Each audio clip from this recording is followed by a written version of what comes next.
Get ready for 2 hours of hard-hitting football talk, straight from their jocks about the jocks. It's Football on the Know with Jim and Joe.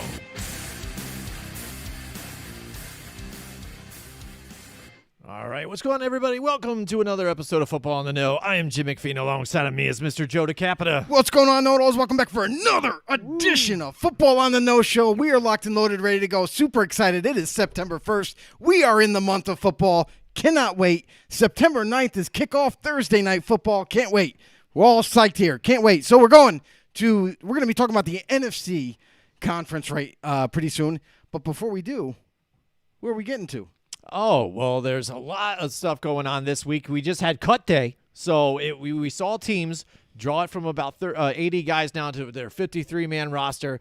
Some surprises out there for cuts. Definitely but surprises. Probably yeah. Nothing more surprising to the football world, I think, out there than what happened when we heard the news when Cam Newton, after they named the starter for the New England Patriots to be Mac Jones, shortly after we heard that Cam Newton was released by the New England Patriots, Joe. Well, I mean, it wasn't a surprise for us that Mac Jones was named the starter. However, it was a little bit of a surprise for Cam Newton to be flat-out cut. And there's some things that we're going to have to bring up about this whole situation is because a lot of people are up in arms over this. Can't believe Cam Newton's cut, for one, is kind of like a little bit of shock to New England fans or even Cam Newton fans for that matter. But quite honestly, when you go to look at it for what it is, listen, Mac Jones just flat out beat out Cam Newton for that starting job. And the reason being is because, quite frankly, the New England Patriots, besides what you've seen last season with Cam Newton, this season they wanted to get back to their old school ways of how they ran their offense traditionally. So, and Cam Newton doesn't quite fit that niche at the quarterback position for the Patriots to be able to go back to those, back to the game plans and the offensive plays that they used to call. So, and doesn't do them well enough.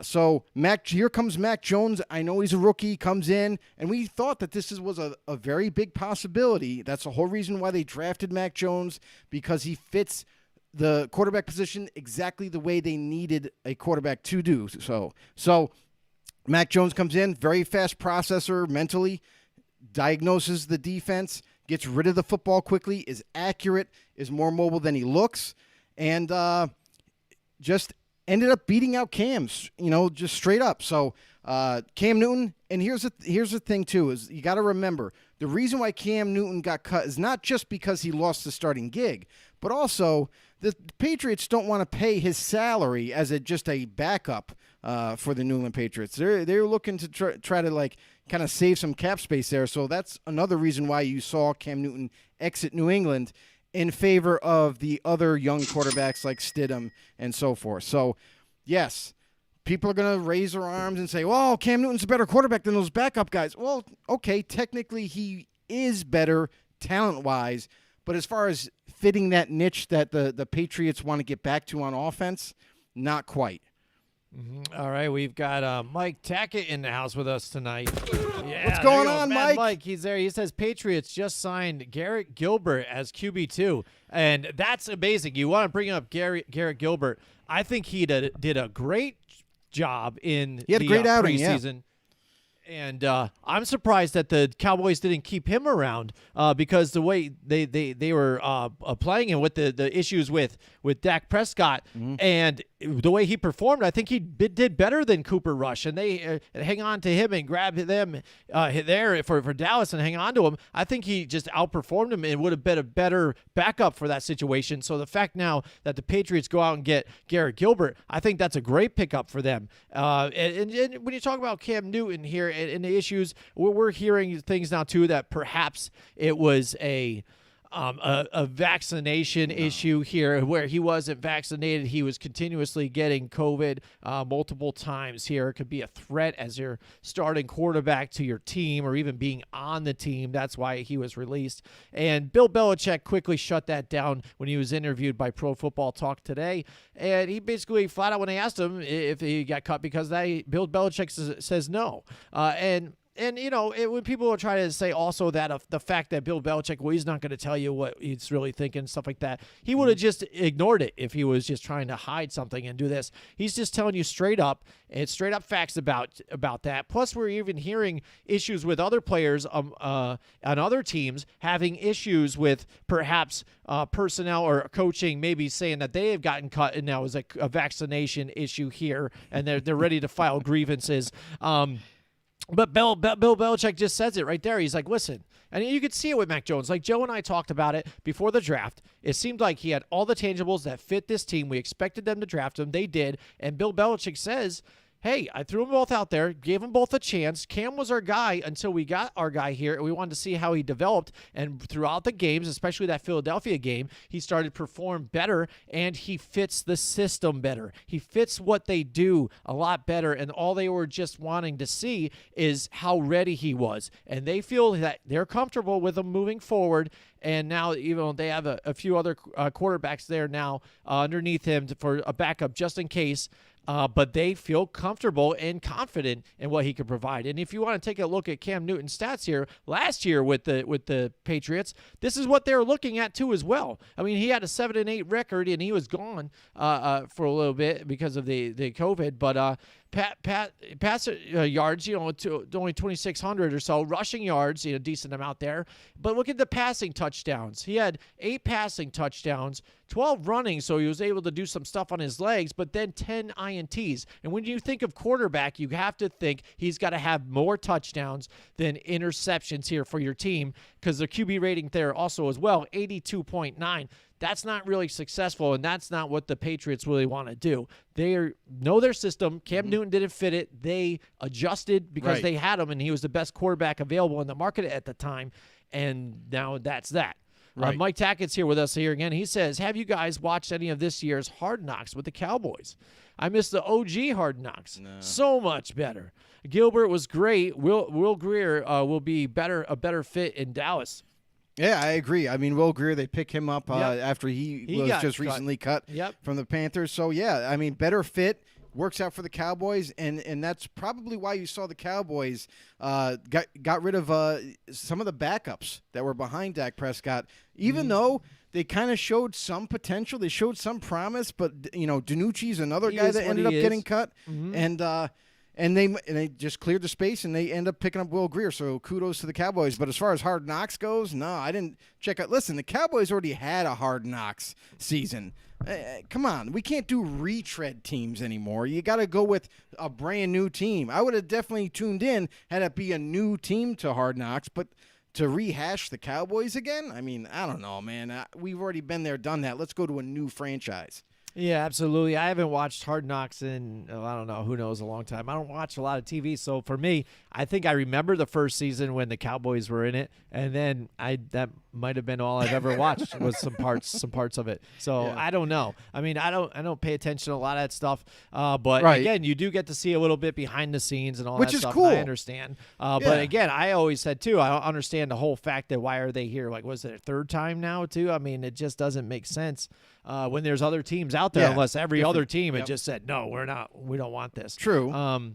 But as far as even seeing Gilbert behind the scenes too as well and the way he's played, again, I think it's a great pickup by the Patriots. And like Joe said, also with Cam Newton being able to cut that money too as well. You don't want to have your quarterback paying him this much, and then you've got your starter, less than that as well, and just hanging on to him, especially when I think really when you look at Cam Newton in the back too as a backup quarterback, I don't really see him as that type of guy that's going to be that veteran quarterback, that the character that's going to teach your rookie some of the ways of being a quarterback and things like that, and help just to get him more involved and better, and make him a better quarterback. Yeah, to help him be a tutor for Mac Jones, to help him develop, to help him get better. Like, Mac Jones could come off the field and be like, hey, Cam, what did you see that I didn't see vision-wise? Like, did you see the defense do something different that I didn't see? You know what I mean? Stuff like that. Questions that a young quarterback can come over to a veteran on the sideline and be able to ask him. Much like you see the situation in Chicago, whereas Justin Fields is the rookie quarterback. Doesn't seem like he'll be the starter, But in that same situation, if Dalton was still to be there, he could come over to Dalton and ask him, what'd you see here? What did I do wrong? What did I do right? What can I work on?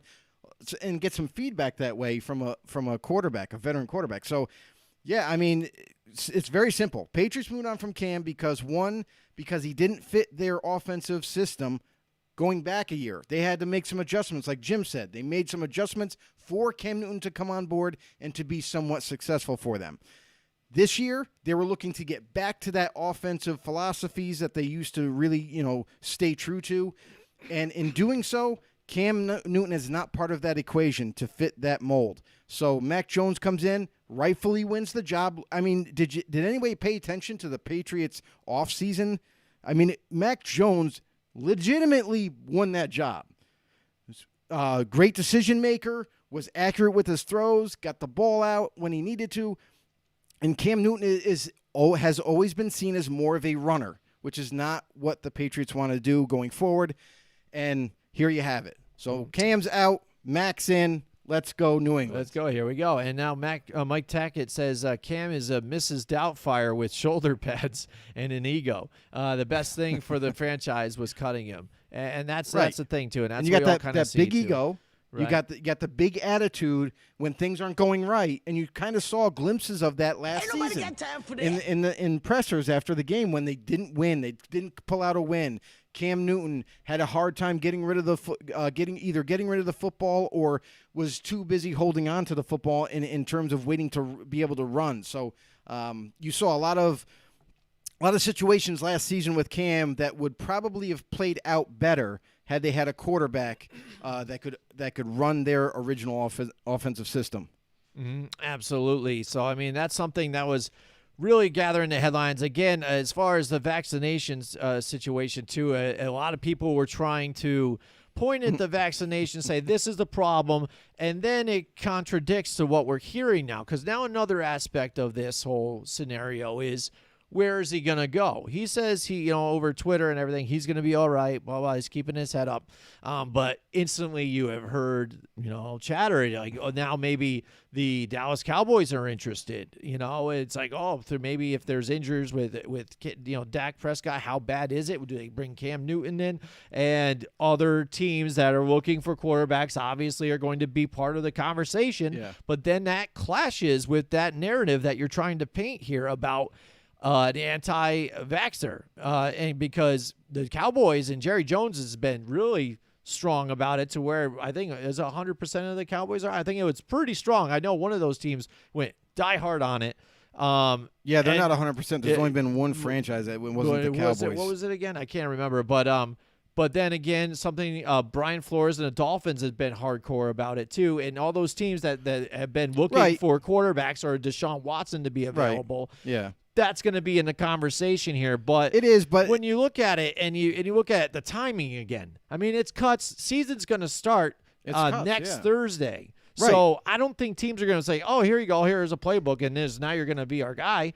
I think as injuries unfold and here and there or whatever, there might be a potential for him to come back into this league and things, but I think that's more of a sit and wait it out type of deal. I mean, it's not a thing where he's banished from the league or anything because he's been cut from the Patriots. Yeah. I mean, he's most likely he'll get another opportunity, but it may not be in a starter role. Situation. It may be come in, learn our system, be our backup in case our guy goes down with an injury. Right. And I think it's going to be more about Cam and him to be able to come to that realization of now being in this stage of his career in the latter part, being 30-plus years old, he might have to, kind of swallow that big pill of just coming into that realization of, hey, listen, okay, I've had a good career up to this point. Maybe it's time to, if I want to keep playing and I still have that passion like it looks like he does, then maybe he has to embrace that backup role and become more of a tutor / ready, willing, and able type of guy. So for Cam, I think it might be difficult to get to that decision for him. But when he does, I feel like you'll see a lot more teams out there willing to bring him in, whether it be for workouts. And then if the workouts go well, then maybe they can pull off a signing and get him in there. And if that is to happen for him, that's when you're going to see him take a little bit of a back seat. We know that he's very, flashy kind of guy, loves fashion, loves to be, he has that ego that he likes to maintain. However, I feel like it'll be good for him as a player to grow even further, even though it's latter part of his career. I feel like he can still become a better player for some other team as a backup. I feel like that. And then you bring up teams that could possibly bring him in. Everybody's going to throw this out there, and I think why not is Washington. Ryan Fitzpatrick is there right now. He has been declared the starter, rightfully so. They did re-sign Tyler Heineke for a 3-year extension because they really like the potential in that kid. But after that, there's really nothing there. And if you were able to bring in a Cam, and I understand when you bring in a Cam Newton, it's going your offensive philosophies have to change a little bit. So just like what the Patriots had to do and make adjustments, a team that brings him in, if they need him to start, if he needs to go in, they're going to have to make some adjustments there too and allow him to be him, allow him to be that mobile threat / quarterback. You know what I mean? So a lot of different, situations that can arise until Cam does sign elsewhere, and maybe he just takes a seat and just waits for that opportunity, like you mentioned, an injury with a guy going down, or if a player that they project as a starter doesn't perform very well. I mean, take Ryan Fitzpatrick again. Right. If he doesn't perform up to their standards and cannot put points on the board and turns the ball over, then maybe they reach out to a Cam Newton that can shake things up and probably make the offense even better. Yeah, absolutely. When you're just looking at a Tyler Heineke back there, again, still young and developing, but. That, again, fits like that, but again, I don't think that's going to happen right away. It's going to be more in the future. No, we got to let the dust kind of settle in terms of all these cuts. Because, listen, teams right now, I mean, after these cuts have gone down, now teams are starting to look at who's out across there the league right now. Because there were some surprise cuts. There's some guys that maybe have a lot of talent, but they just couldn't make the roster because that certain position was overwhelmed with talent. So they end up they're out there, free agents right now. Teams are going to be looking to sign some players from other teams. And listen, here's the other thing, too, is just because a player is signed to a practice squad, they can still be signed by another team. The only difference is if that happens, that player has to then go right directly to the 53-man roster, and they got to cut somebody else to make room for him. So very interesting stuff that could happen. So we'll have to stay tuned in the next coming week. I mean, and trades galore. Yeah. Oh, my God. The past week has absolutely been, and they're not blockbuster trades. They're not like crazy ridiculous, but a lot of highly talented players on the move to different teams once again. You look at the Jets, who they happen to lose their big star-studded defensive end, and in turn call up Houston and be like, hey, we like that Shaq Lawson kid that you have. What's it going to take? Here, nothing. Okay, here's nothing. We'll take some more talent away from Houston, and then and we'll move on with our day. So there's been a ton of trades. They've been kind of like on the low to mid-grade type of scale. But nonetheless, teams always looking to improve, and it shows you this week how it all unfolds. Yeah, absolutely. You talk about looking to improve. I want to tell you about our friends at Mohawk Honda at Freeman's Bridge Road. I get to take a look at this place every time I go to work. I work right almost across the street here at Freeman's Bridge Road every day. At Mohawk Honda, I get to see all the inventory that they have, Joe. Right now, there's a shortage in the market due to COVID and all that nonsense, but not at Mohawk Honda. There's acres and acres of cars, of pre-owned, brand new, whatever you want. Different makes and models too, not just even Hondas. Trades, they want your trade. You hear about these other dealers out there say, hey, we want your car right now. We'll give you a top dollar, da, da, da. Okay, sure. Then what happens after they do that? So they give you something. All right, well, you have nothing for me to buy right here. There's not a whole lot of selection. So what do I do now? Now I have to go somewhere else now too. And what are they going to do? Well, why don't you just save yourself all the visits? Go down to Mohawk Honda here at Freeman's Bridge Road. Check it out. They'll give you an estimate on what your car's worth. They'll give you top dollar for it. And then take a look at the car that's out there on the lot. You know, they want to put you in the car that fits you, that you want, that when you drive out of there, you're happy, you're ecstatic. You got rid of the other car, and now you're in something that you feel great about driving out of here. Not something that, well, this is what your budget probably is going to fit, or they even try and stretch it where, oh, this is a little out of what you want. You could get this for this much, and let me see if I can work on that payment. Yeah, whatever. Don't deal with any of that crap. Just go here. Check out my boys there at Mohawk Honda, where they go out of their way to please you. That's right, Joe. Mohawk Honda. I mean, I love that place. I go there, I get my oil changed, everything. Yeah, and it's funny because service. I just recently drove by there. Yeah. I know you work down that way, but I just recently drove by there to go do a fantasy draft, by the way. And in passing, it's no lie. I mean, they got the most inventory I've ever seen any kind of dealership in the Capital Region have.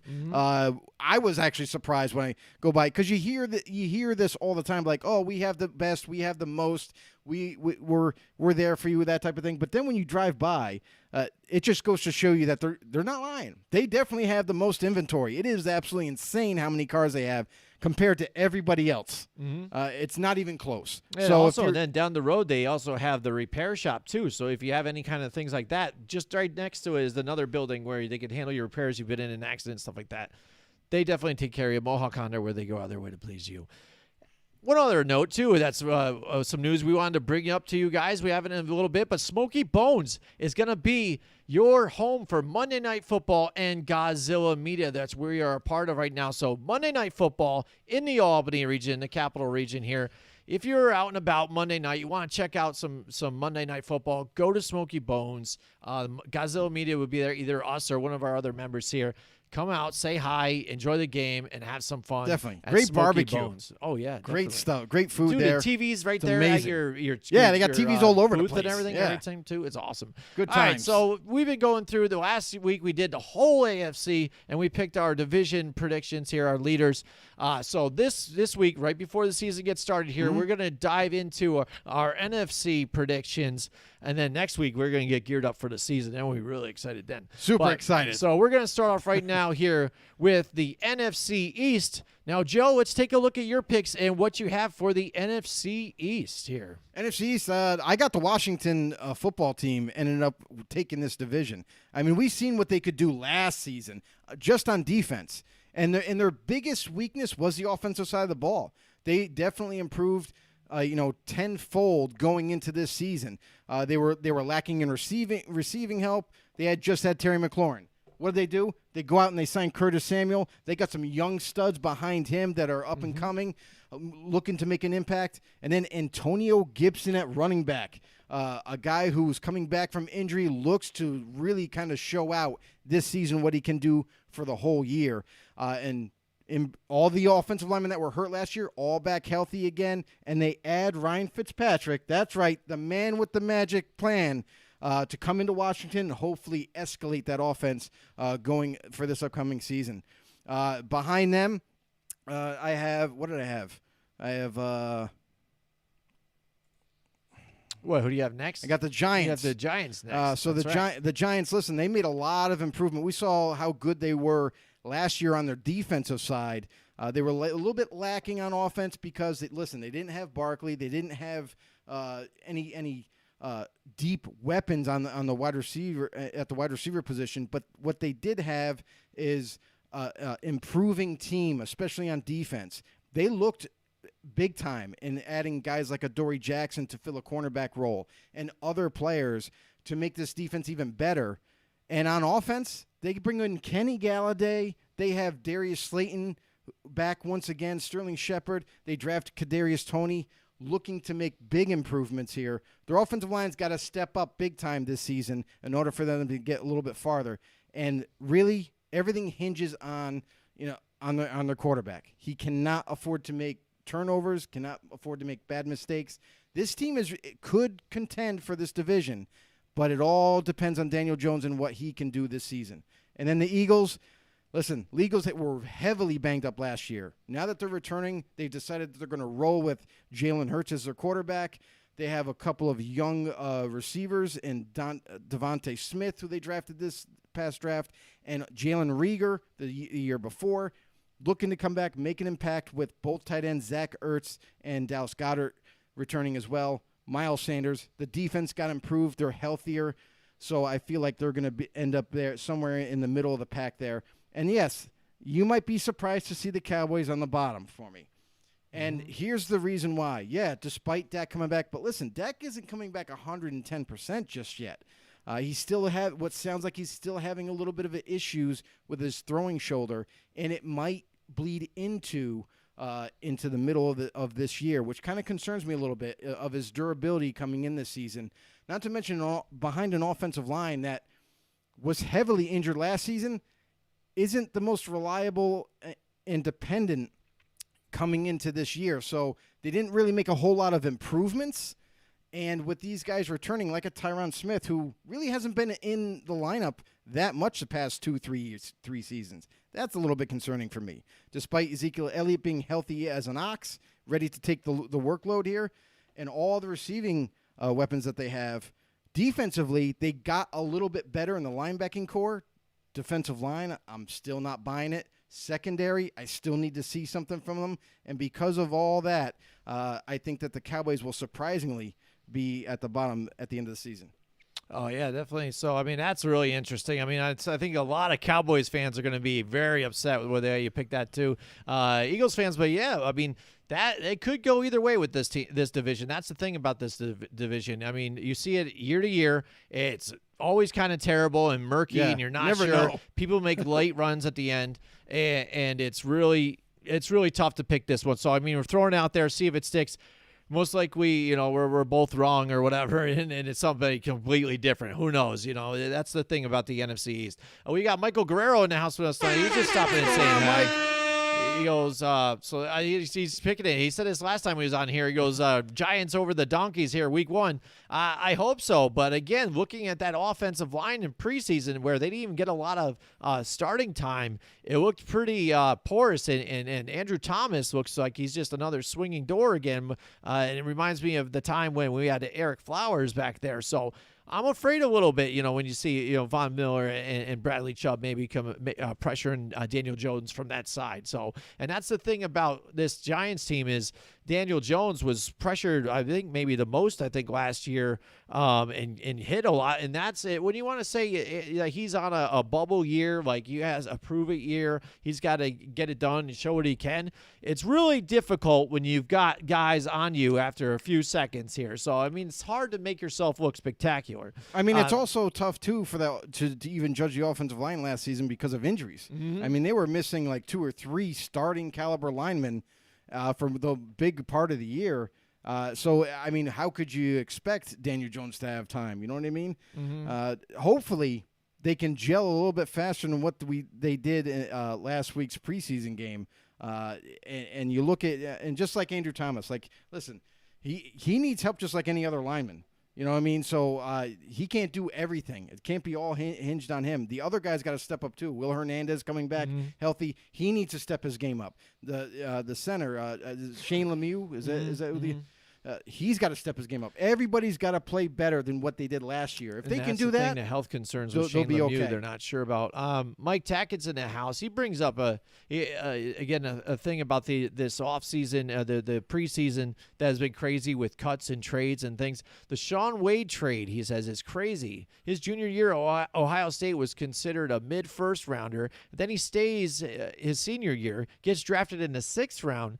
Then gets traded during preseason from Baltimore to New England and almost gets cut. We see him in that one, I think it was a Giants game there, where he was hand grabbing a bit and then fell over. It looked like he kind of just flopped even. Yeah. He says the NFL's crazy, guys, but the craziest story of the year and maybe the decade already happened. Bishop Sycamore. Coaching in Columbus. Before moving to Florida, I was skeptical at best, but when I heard about this school, in quotes, before shit hit the fan, can't wait for ESPN 30 for 30, and that will be most definitely happen. That's pretty interesting. An online school that found their way onto ESPN and playing a game featured on ESPN, and their coach now getting fired due to like fraud situations and something to do with even with the the injury list and stuff like that. Very interesting. Interesting story in right there in Columbus, Ohio. I mean, but who knows? Stranger things have happened. It's 2021, baby. So, I mean, anything can happen, you know? So let's take a look at here. My picks now. Mine are going to be a bit different here from Joe. I'm going with Washington football team again, just because I think they have a stronger defense out of anybody in this division. And then it kind of equals out with everything else because a lot of offensive questions about a few of these teams. Maybe not so much the Cowboys. Only question there is how healthy really is Dak Prescott, because it's, again, they're keeping it under lock and key. Not only did he have the foot injury, but now it's shoulders and could he be an injury plagued guy that they had like with Tony Romo before? It was decent, can get you to some good games, but if you're constantly getting injured and hurt like that, it could be detrimental to your team. Yeah, I definitely worry about him. Yeah, absolutely. And then that offensive line has been issues for them. So, and then look at the defense. Is Dan Quinn going to be the guy to be able to turn this team around on defense? We shall see with that. So just overall, again, like I said before with this division, there's always a lot of questions here. It's always going to be kind of murky. We've got Gardner Minshew getting traded now to the Philadelphia Eagles. What does that mean for Jalen Hurts now? Is there pressure on him to perform? Have they totally bought into what he's selling? And again, Ryan Fitzpatrick, you said, is he going to be that guy to get you over that hump, that echelon, to beat a team? Like, say, if you make the wild card again, if it's not Tampa Bay that's right there, it's going to be one of those other stronger NFC teams. Maybe you face the Green Bay Packers if they happen to make the playoffs there. Or do they have enough to beat that team? Or, again, will they try and go for a Cam Newton? You know, that might be in free agency. Does Tyler Heineke surprisingly step up and make some waves on that team? I mean, he looked pretty good, the little bit of that we've seen of him on the field. Yeah, it's enough. Even sometimes, though, we've seen a lot. We've seen Ryan Fitzpatrick dangle it out there enough to get you kind of teased and then kind of be like, fizz out. And then the Giants, we already talked about it here. Now they made some trades, too, after cuts and got Billy Price up in there. They've got Bredesen that they've traded for, too, as well, from Baltimore. All for depth, again, trying to get some depth there, trying to figure out that offensive line, because that's what it really is solely upon. That will get you your pass protection, what you needed. Maybe a little more run blocking, too, as well. We want to keep Saquon Barkley healthy back there. It's too much now. We've heard about Saquon being is injury prone, his shadow, when he's only been to the major injury.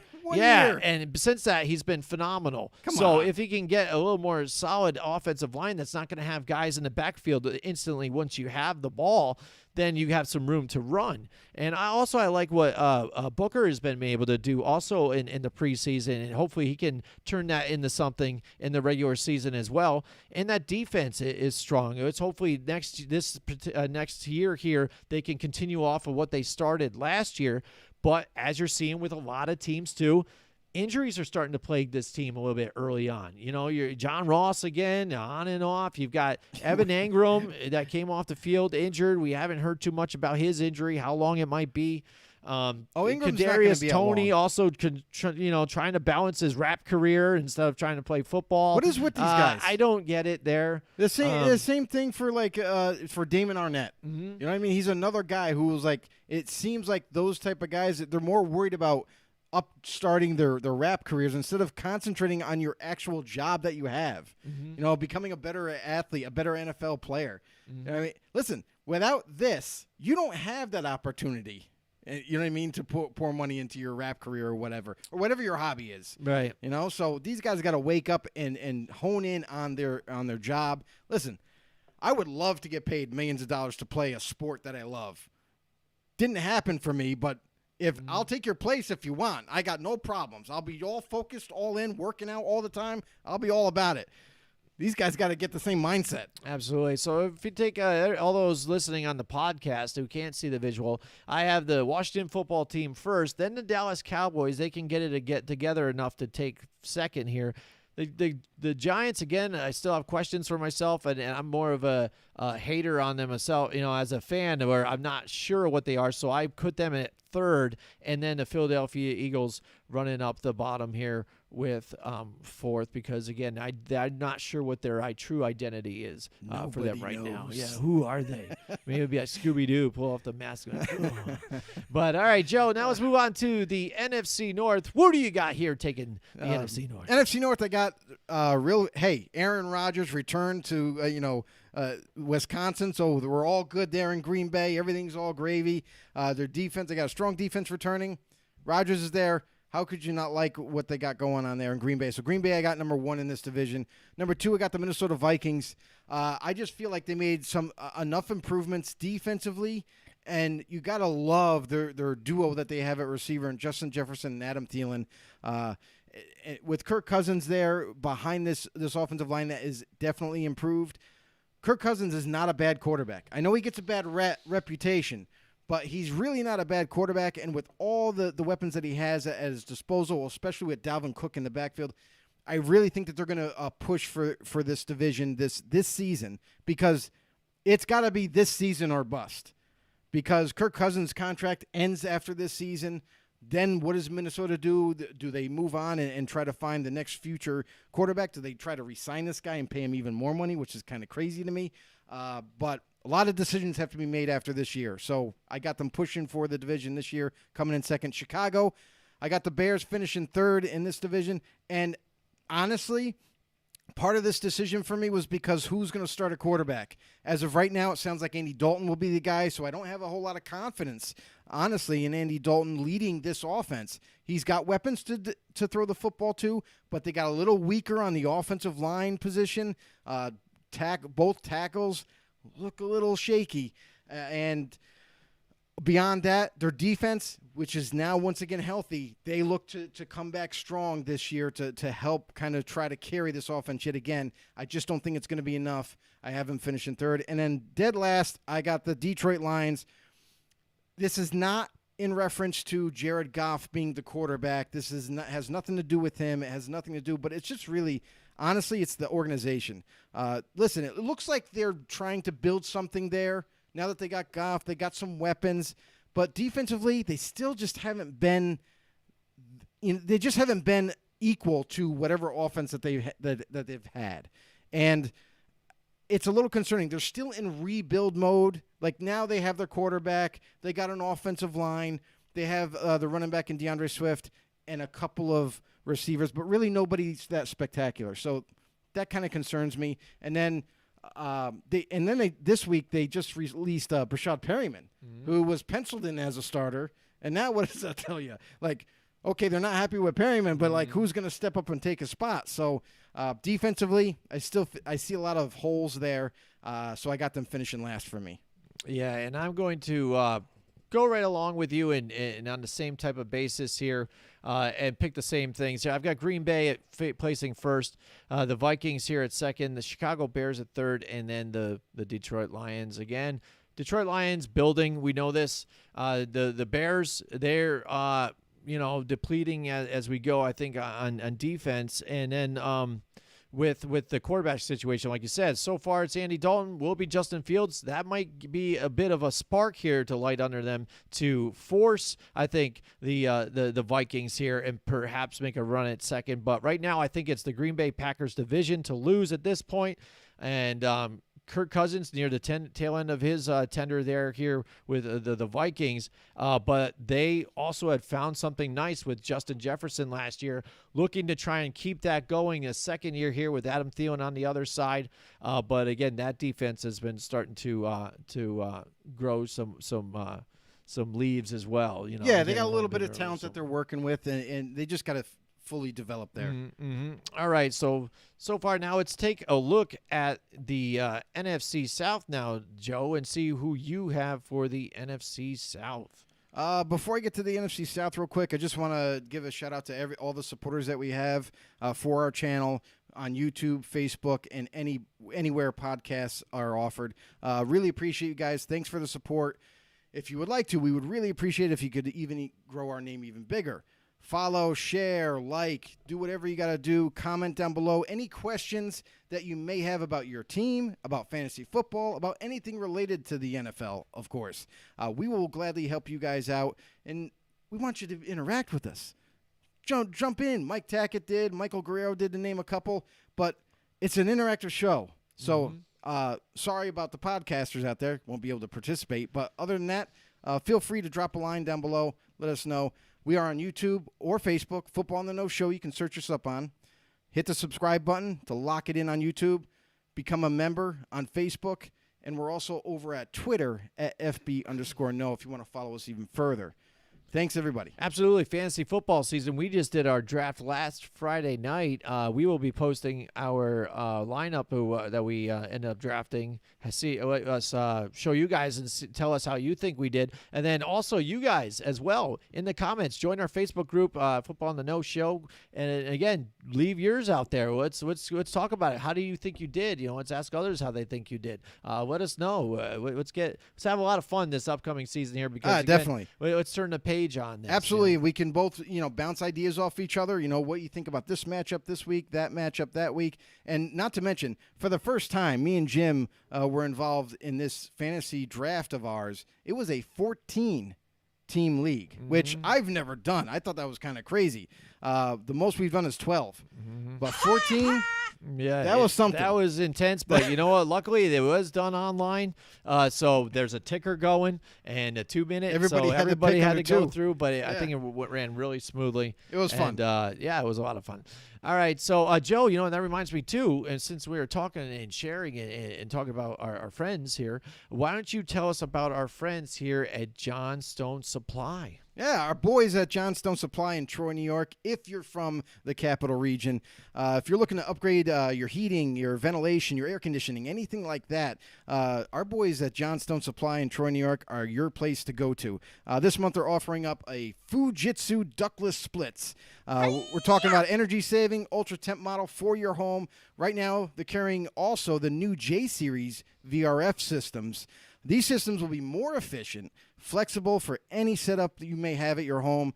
Plus, in stock, they have the Westinghouse made by Fujitsu for the more basic, cost-efficient option. For more information, give them a ring, 518-272-5922. That's 518-272-5922. And you can also visit them on 6th Avenue in Troy, New York, or call them up and talk to one of our boys, Tom, James, or even Kevin, and tell them that you heard about Johnstone Supply from us right here at Football on the Know from Godzilla Media. Yeah, absolutely, definitely. We really appreciate you guys supporting us, and Johnstone Supply, Mohawk Honda, and Buck Environmental Solutions. But let's get back now to our picks here. What do you guys do? Throw them out there too in the comments. I see you guys are watching here. What do you think for your picks for the divisions? Throw them out there, too. Whether you agree with us or not, too, throw Mine them out are there. terrible. We don't care. I'll tell you that right now. I don't even like my picks. So there you go. I don't like them. So let's move it on to the NFC South. Let's take a look. Joe, what do you got? NFC South, how could you not go with the Super Bowl champions, Tampa Bay Buccaneers, when they haven't even lost anybody? They didn't lose any free agents. I was absolutely shocked.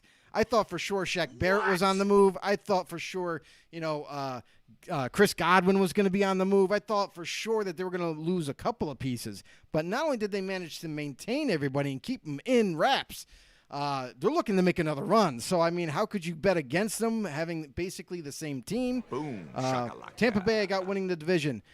And then after that is kind of where it kind of gets a little tricky because there's a lot of different changes made in this division. You got Carolina Panthers now. I got them finishing second as of right now. They got Sam Darnold. Yes, they got the quarterback that everybody used to like to joke about as a New York Jet. I think he's going to get for the first time. I feel like he's going to have all the opportunity in the world with better weapons, a better offensive line, and what the heck? You got Christian McCaffrey right behind you now too. So plenty of support offensively. And why not? And then you got a young, up-and-coming defense that is only getting better the last couple of seasons. So I just think that this team overall is not only very young because they average the age of 24 years old. I think they're the second youngest team in the league on average. But also they're growing together. So this team could potentially be amazing in the next 2 to 3 years. But I feel like they're going to push for this division as soon as this year. I don't think they'll necessarily win it at the end because Tampa Bay is just stacked. But I think that they could easily make a push, and maybe, who knows, maybe wild card might be in the future. We'll have to wait and see. And after that, I got the New Orleans Saints finishing third. Yes, the New Orleans Saints, listen, no more Drew Brees. So it's going to be like, we already seen that Jameis Winston is now designated as the starter, much like we kind of predicted. And Taysom Hill is still going to fill that gadget role that he used to have when Drew Brees was there. So this team could look very different offensively. The only problem that they have right now is that Michael Thomas will be gone what looks like for probably the first half of the season, which is a big loss. But beyond that, they have a nice, young, upcoming stud of a kid at wide receiver, Marquez Callaway. I'm telling you right now, watch out for this kid. He is going to light it up all year, even when Thomas comes back. So there's a lot of nice things to follow with this Saints team. But I feel like for me, defensively, they lost some players. Offensively, they lost some players. And now with the change of quarterback, I really don't know what to expect from the Saints. I still think they're going to, obviously they're going to win some games and everything, but because of the uncertainty, I got to kind of have them finishing Slayton in third right now. And last but not least, I'm sorry, my brother's an Atlanta Falcons fan. I have them finishing last in the division, and it's what it has to go with is because defensively, nothing's really changed. Yes, they got a new defensive coordinator. They got AJ Terrell returning, who was out last season. He's returning now in his second year. Hopefully, he can make a difference at cornerback for them. And a lot of the same guys are still there, right? You got Deion Jones, you got Grady Jarrett, to name a couple. But beyond that, I don't think they're a complete defense yet, and they're still got to rebuild that side of the ball. So because of that, and offensively for the Atlanta Falcons, listen, Julio Jones is no longer there. They are relying on Calvin Ridley, who I think could definitely handle himself as the number one receiver. He's going to come out like gangbusters this year. And not to mention, don't sleep on this guy. Fantasy owners, pay attention. Russell Gage opposite Calvin Ridley. He looks to cash in this year in fantasy as well. And Mike Davis at running back, underrated guy. I think he's going to do very well for Atlanta. But unfortunately, I got Atlanta finishing last. All right, Mike Tackett joins us here tonight again, and he's got his picks out here. Joe says he can't wait to be wrong.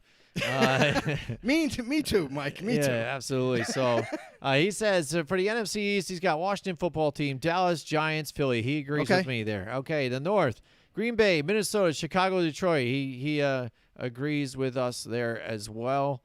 And what else? He has the West, Seattle, Arizona, L.A., San Francisco. Oh, he's got San Fran last. Oh, that was the West. Sorry, the West. And then the South, he's got Tampa Bay, New Orleans, Atlanta, Carolina. All right, now he says AFC. Now, East is Buffalo, Miami, New England, and the Jets. I think that's what you had said, maybe. Yeah, I'm I think not that's sure yeah. at what point. That's all right. We're just the North, Baltimore, Cleveland, Pittsburgh, Cincinnati. He's got the West, Kansas City, Vegas, the Chargers, and then Denver. He agreed with you there. And then finally the South, Tennessee, Indianapolis, Jacksonville, and the Houston Texans. The AFC Championship, he's going further than that. The Buffalo Bills over the Kansas City. Woo! Wow, Woo. There you go. Kansas City Chiefs and the AFC Mike. Championship team. So it's going to be Buffalo there. NFC Championship, Green Bay over Tampa Bay. I don't know about that. Wow, look at this guy. I like Joe, it. He's a Green Bay fan too, so, I mean, you got to see where it's coming from. Let him go. Let him have that. Listen, you got 1 year with Aaron Rodgers. It's got to count, right? Yeah, well, he's got it. And that's what he says. He goes, Green Bay over Tampa Bay. Right there to get to the Super Bowl. And then Green Bay over Green Buffalo. Bay over Buffalo. Rodgers leaves Green Bay hoisting the Lombardi. Yes. There you go. That would be a storybook ending if I ever knew one. Yeah. That's what he's hoping. That's what any Green Bay fan could be Right. hoping for right now at Absolutely, this point, right? got to shoot for the stars. There. Anything can happen. We've seen things like this happen before. He agreed with us on a few of our picks there, so that could be bad or it could be good too as well. I mean, we could all be wrong together. Yeah, exactly. We've seen stranger things happen, but mine's a little different. from what you have here, and I'm going with Tampa Bay, of course. So we're going to see that.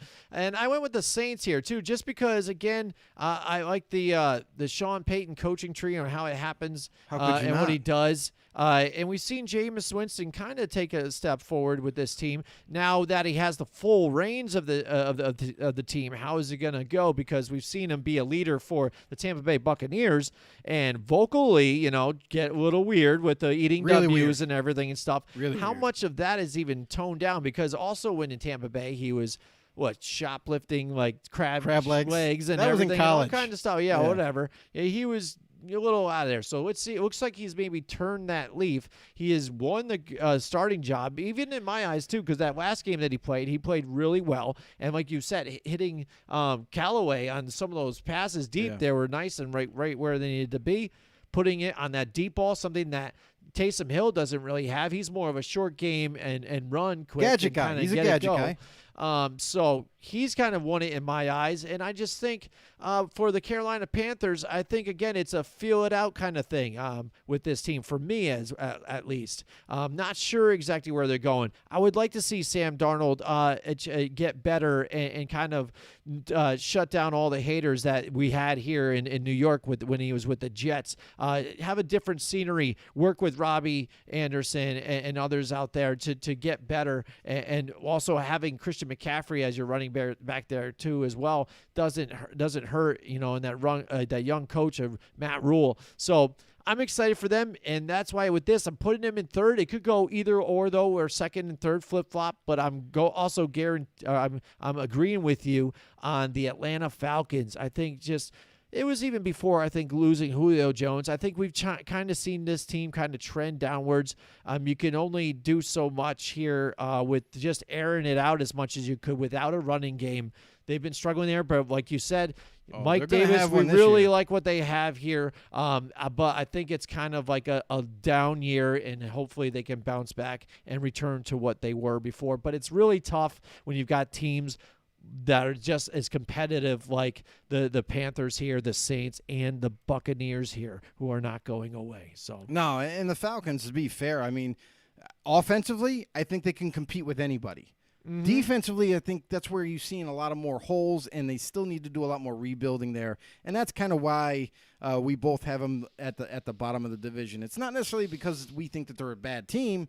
It's just they still got some things to work out. Mm-hmm, mm-hmm. All right, what did I say? Mike Tackett ended up. He had Tampa Bay, New Orleans, Atlanta, and then he thinks Carolina is going to finish last in that one. So we'll see what happens with that. But now, finally, we're going to move on to the NFC West. And Joe, take it away. What do you got? Well, for the West, it's a mess. I to be honest with you, this is an absolute mess.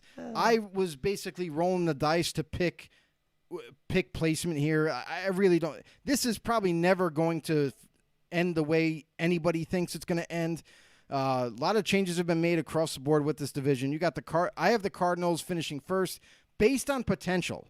Like they did a lot. They made a lot of moves and a lot of really good moves. Right now, I mean, when you got a pass rushing tandem like Chandler Jones and J.J. Watt, that's scary. Not to mention sprinkling a lot of the young up-and-coming players they got on that defense and adding better corners.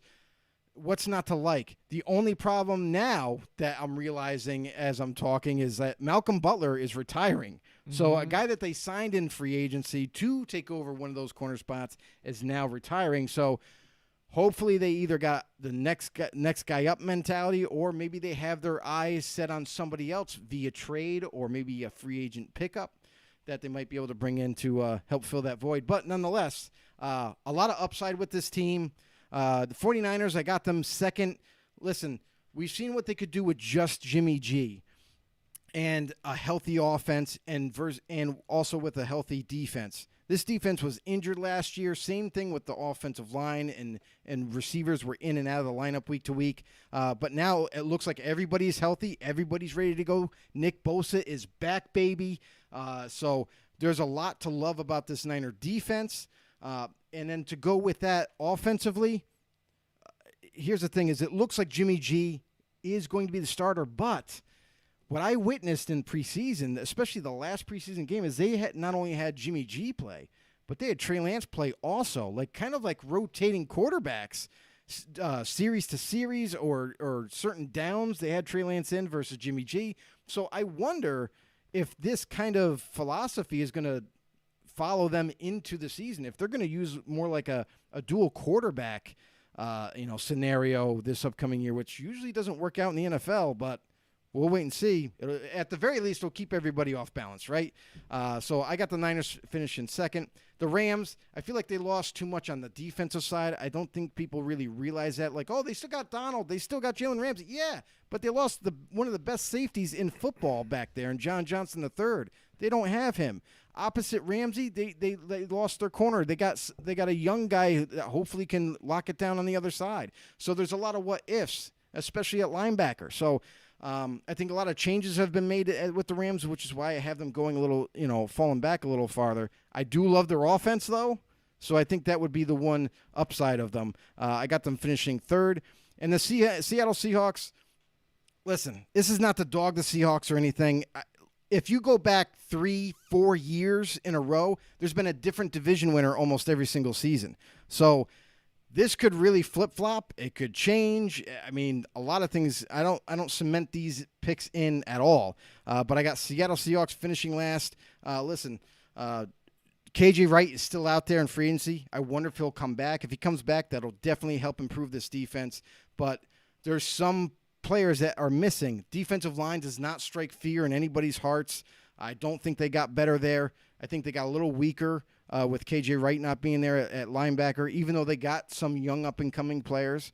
And offensively, it's kind of the same thing. It seems to me like Seattle's offense always bails out the defense a lot of the time. So I don't know how much longer they can do that.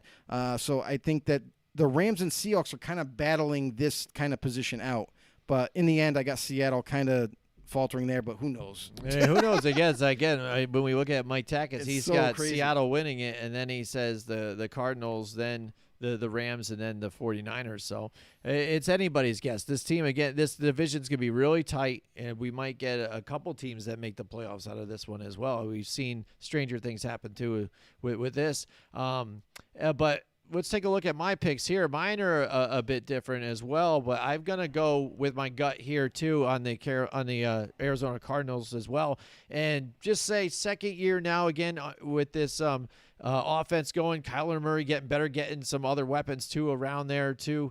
And again, in his defense. So I think they're going to take a step forward here and take this division now that some of these other teams have like some other type of issues with like Matthew Stafford coming in now. Like you said, the Rams losing a little bit on defense. The 49ers, what are they going to do? Well, are they going to go Jimmy G or Trey Lance again? Is it going to Jimmy G? And then everybody's been calling for his head once he makes a few too many mistakes or whatnot. So I'm going to go with the and then I'm going to sneak in the Los Angeles Rams here. I just think they're going to do enough. I think Matthew Stafford just alone, I think, is enough to get this team a little further over the edge. And you even saw this team last year with what they had. Were able to sneak in and backdoor into this playoffs, too, as well, and make a pretty decent run, too. So it's they're a very surprising team, and you can't always count out Sean McVay here. I think he always has something up his sleeve, and I think this is a great position for Matthew Stafford to be in. The 49ers, again, that defense coming back nice and strong and healthy. Hopefully they can keep it together. They're always going to be running the football back and forth. Like you said, Jimmy G right there, but then Trey Lance. I think if they do make the switch to Trey Lance, that potentially could be a whole nother animal for them that could surge them further up in this division, so that could be pivotal for this. That's why I'm kind of questioning what's going on there. So again, I'm sitting those type of teams for me back at third because they can make that jump, here and there. But then the Seahawks, again, for me, it's the same old song and dance. They tried to help out the offensive line here, but I think it's going to be Russell Wilson, again, trying to do the best he can to get this offense going. And if you can contain him, then that's pretty much it, and that's tough to do even, but he's going to get his. But we saw a little bit last year on an MVP run and then kind of stifled a little bit always taking pressure, and I see that a little bit this year. And not to say that they're going to suck, like you're saying here, happen to be last in this division, but it's a very tight division. And it's a tough division to pick, for sure. So it could even be up and down. So right. Who knows? And again, what do we know? This is what we think here. It could be completely different. Injuries come in play. COVID could possibly come into play again with this season. We're not sure. So a lot to be said. We're hoping not. Yeah, absolutely. So, I mean, a lot of things going on. Let's get back to real life. Yeah, Mike Tackett says, today's alternative news headline, Bucks named a 44-year-old former 6th-round pick their Week 1 starter over former 10th overall pick Blaine Gabbert. Let's hope Tampa Bay knows what they're doing.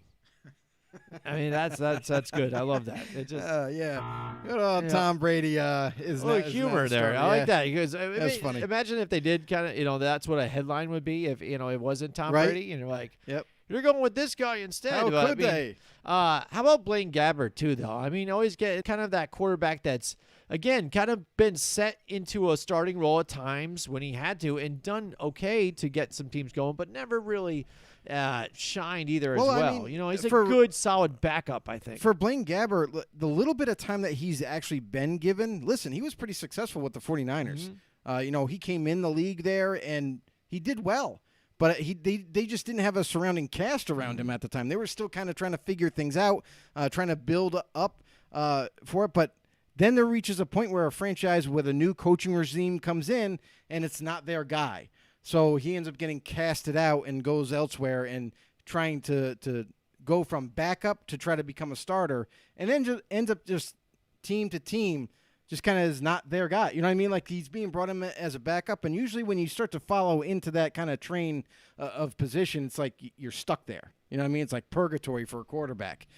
So unfortunately, Gabbert really hasn't had a chance to shine as the starter with a good team around him. And for Blaine Gabbert, listen, he's landed in the perfect position as a backup. Listen, Tampa Bay, Gabbert's not that bad of a quarterback. We've seen flashes with the 49ers, how good he could be, how good he potentially could be. Now he's with Tampa. He's learning from the best now. So with Tom Brady there, kind of teaching him, maybe showing him a few pointers he didn't realize to improve his game. And what's to say, like when Tom Brady is done, like it could be by the end of this year. Mm-hmm. Maybe we all heard Tom Brady say, I want to play till I'm 45. Well, he's 44. He's going to be 45. Mm-hmm. And does that mean, like, I thought for sure that Tom Brady might have gone out last season because he was on top. He won another chip, another Super Bowl ring, and he could ride off into the sunset. You know what I mean? One of the most successful quarterbacks in NFL history. But I'm surprised that he decided to come back because it is extremely hard to make it back to that Super Bowl, the back-to-back seasons. And not only that, but also to win it on top of that. So, I don't know. Maybe it could work out for Tom. Maybe he gets back there, wins another one, and then rides off at 45. So we'll see. Who knows? We shall see. Again, whenever you think it's done, it's not over, and he's one of the toughest competitors out there. I'll give him that much. But that's it for our show tonight. We really appreciate you guys joining us with us tonight. Again, next week it's going to be we're going to do the pick'ems. That competition's coming back. I mean, the NFL season starting. We're trying to book some live shows coming up forward in the next season too as well. So look out for that. Next week, I'm bringing back Ask Siri too as well. That segment's coming back. And don't forget, also we got the In the Know fact of the day. I'm going to be bringing that stuff back too as well. It's about time. It's about time. It's going to be a lot of fun. I got a good one coming up for you guys. I almost pulled it out this week because one of those guys happened to be cut from a team this year that I had a fact about. But maybe I'll throw it out there still next week. So we'll find out. But thank you so much for joining us. Make sure you guys like and share the video, join our group, and also subscribe to us on YouTube, Football on the No Show. Hit the like button and subscribe and the notification bell. All right, thanks a lot, and we will see you guys next time. Join us next week from 8 till 10 Wednesday nights for more Football on the No with Jim and Joe.